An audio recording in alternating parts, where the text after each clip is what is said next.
Boa noite, me chamo Marvin Castro, sou da turma 3A do curso de ADS, do IFSU Campus Sapucaia do Sul. E agora eu vou dar seguimento nas nossas apresentações sobre padrões de projeto.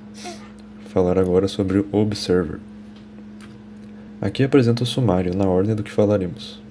Uma introdução breve, aprofundamento nos problemas que o padrão soluciona, mostrando exemplos, estrutura, relação com os princípios SOLID e cenários vantajosos ou não do uso.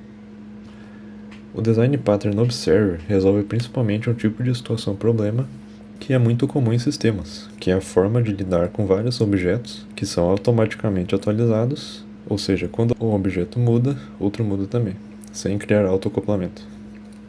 Teremos situações que um objeto principal, que chamaremos de subject, sofrerá mudanças, como o estoque de um produto pode variar, ou a temperatura de um sensor e até mesmo o status de mudança de pedido, pendente, enviado, etc. Então, segundo Gang of Four, a definição clássica do padrão é: ele define uma dependência um para muitos entre objetos, de modo que, quando um objeto muda de estado, todos seus dependentes são notificados e atualizados. Com isso, com esse vínculo dinâmico entre objetos, tem a possibilidade de criar sistemas reativos e escaláveis. Aqui está o diagrama de classes, que representa a estrutura dele. A gente observa ali uma classe observável concreta, que herda atributos e métodos de uma classe observável subject, que seria a principal. O mesmo ocorre com a agregação entre ela e uma interface observador, com o método público atualizar. Essa interface já possui dois observadores A e B, que vão herdar comportamentos, que seria o método atualizar. Falando agora sobre o funcionamento do padrão, como eu disse anteriormente, no nosso objeto principal subject, ele possui uma lista de observadores, que vão se atentar às suas mudanças de estado e reagir conforme elas. Ou seja, quando algo muda, seus observers cadastrados serão notificados. Quando ele recebe essa notificação de mudança, ele aplicará sua própria lógica para executar ela. Vemos então que a interface implementada pelos observadores age como um contrato que une as implementações. Assim a gente tem esse baixo acoplamento. Aqui um exemplo de uma carteira de ações, onde seus dados são observados por outras classes, e pode-se ver que essa classe guarda uma lista de observadores e um hash map de ações. Ela possui 3 métodos, um para adicionar ações, um para notificar, e outro para adicionar observadores.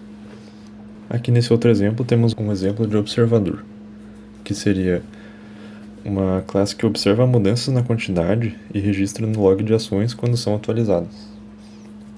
Veja que ela implementa a classe observador e nesse caso possui somente um método para realizar a atualização. A relação entre o padrão e os princípios SOLID.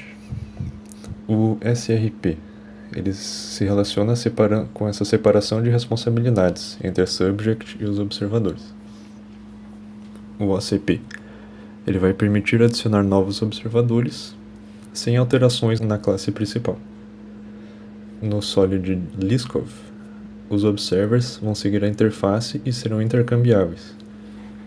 A relação com ISP se dá pelas interfaces pequenas específicas, e o DIP, que seria quando o subject depende de abstrações e não de classes concretas. Cenários vantajosos e desvantajosos dessa aplicação desse padrão. Os pontos positivos dessa aplicação seriam a organização, eficiência, a expansão, escalabilidade e acoplamento baixo, como disse anteriormente.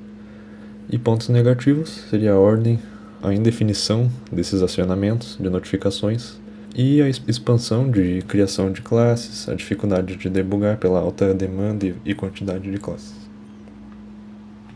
Considerações finais, então. Conclui-se que o Design Pattern Comportamental Observer ele facilita essa comunicação entre objetos. Ele vai garantir que todos sejam atualizados quando algo muda. Isso reduz acoplamento e deixa o sistema mais flexível. Ele é a solução ideal para sistemas reativos e atualizáveis, como interfaces gráficas, monitoramento e eventos de tempo real. Referências, e fica aqui o meu muito obrigado.